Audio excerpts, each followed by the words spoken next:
हजरत अली घोड़े पे बैठे निकले और जब उसके सामने गए तो जाके कहने लगा मेरा पता है। हजरत अली फरमाने लगे तू अपना छोड़, मेरा पता है तुझे, मुझे तू जानता है। कहने लगा मैं 1000 के मुकाबले में अकेला लड़ता हूँ। हजरत अली शेर खुदा फरमाने लगे पता नहीं तू किन से लड़ता रहा है, जाने वो कौन है जिनसे तू लड़ता रहा है, वो कौन 1000 थे जो तेरे मुकाबले में आते थे, पता नहीं। तो कहने लगा मेरा नाम मेरी माँ ने अमर बिन अब्दे बुद रखा है। फरमाया छोड़ तू, मेरी माँ ने मेरा नाम हैदर रखा है। कहने लगा तेरी उम्र छोटी है, कोई बड़ा ला। फरमाने लगे ये तो जब पंजे में पंजा मिलेगा तो पता चलेगा उम्र किसकी छोटी है।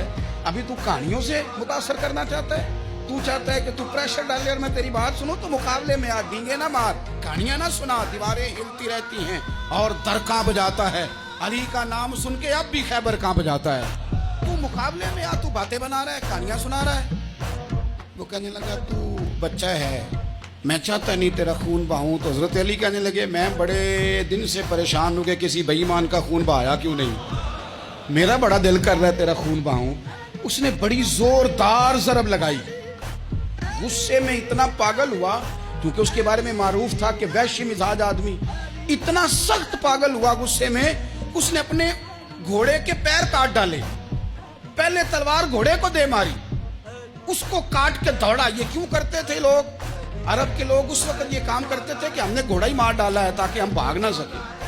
कहते ना कश्तियां जला दी हैं कि अब वापस जाने का रास्ता ही बंद हो जाए, घोड़े के पैर काट डाले के भागना नहीं। और बड़ी जोर से उसने ज़रब लगाई हजरत अली पर। हजरत अली ने जब रोकी तो वो ढाल टूट गई हजरत मौला अली, और आपके इमामे को उसकी तलवार भी लगी। आपने फरमाया दिखा लिया तूने जोर, अब मेरी बारी है। हजरत मौला अली शेर खुदा का कद बज़ाहिर छोटा था। सहाबा कहते हैं हम दूर से देख रहे थे, अल्लाहु अकबर कह के थोड़ा सा जमीन से वो उठे, थोड़ा सा उठे, और फिर दोबारा नहीं उन्हें तलवार चलानी पड़ी, एक ही ज़रब लगाई और उसके 2 टुकड़े करके उसे जमीन पे फेंक दिया।